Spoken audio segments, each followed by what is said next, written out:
Setiap umat muslim diwajibkan untuk melaksanakan sholat. Terlebih sholat merupakan tiang agama Islam. Mereka yang tidak menjalankan ibadah sholat adalah mereka yang tidak menegakkan tiang agama.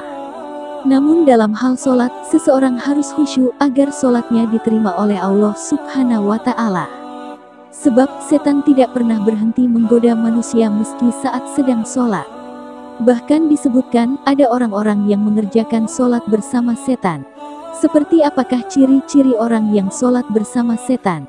1. Tidak fokus saat sholat. Tidak fokus saat melaksanakan sholat juga merupakan salah satu pertanda bahwa setan sedang bersamanya.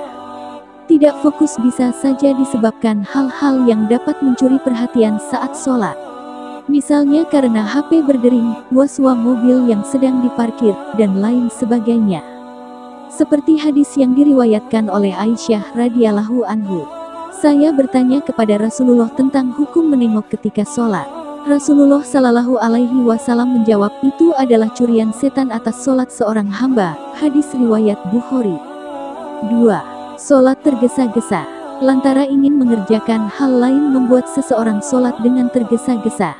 Dalam sebuah hadis, Rasulullah Shallallahu Alaihi Wasallam bersabda, sejahat-jahatnya pencuri adalah mencuri dari sholatnya. Para sahabat bertanya, wahai Rasulullah, bagaimana mencuri dari sholat? Rasulullah berkata, dia tidak sempurnakan ruku dan sujudnya. Hadis riwayat Ahmad.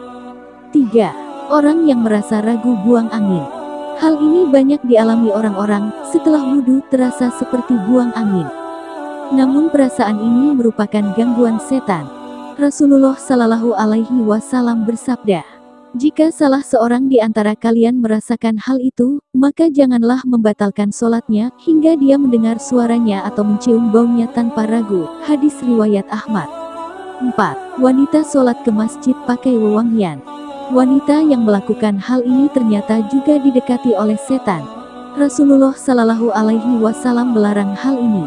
Rasulullah Shallallahu Alaihi Wasallam bersabda, jika salah satu dari kalian, para wanita, hendak ke masjid, maka jangan sekali-kali menyentuh wewangian. Hadis riwayat Muslim. 5. Orang yang was-was dalam niat. Setan bersama mereka yang was-was dalam hal niat. Allah Subhanahu wa Ta'ala berfirman, kemudian setan membisikkan pikiran jahat was-was kepadanya dengan berkata, hai Adam, maukah saya tunjukkan kepada kamu pohon khuldi, kekekalan, dan kerajaan yang tidak akan binasa? Quran Surah Taha ayat 120. 6. Orang yang mengingat ini itu. Banyak orang yang mengalami hal ini dalam sholat. Bahkan kunci mobil yang lupa diletakkan di mana bisa diingat saat sholat. Hal itu adalah tanda bahwa setan tidak berhenti menggoda manusia. Semoga kita semua dijauhkan dari segala godaan setan. Amin.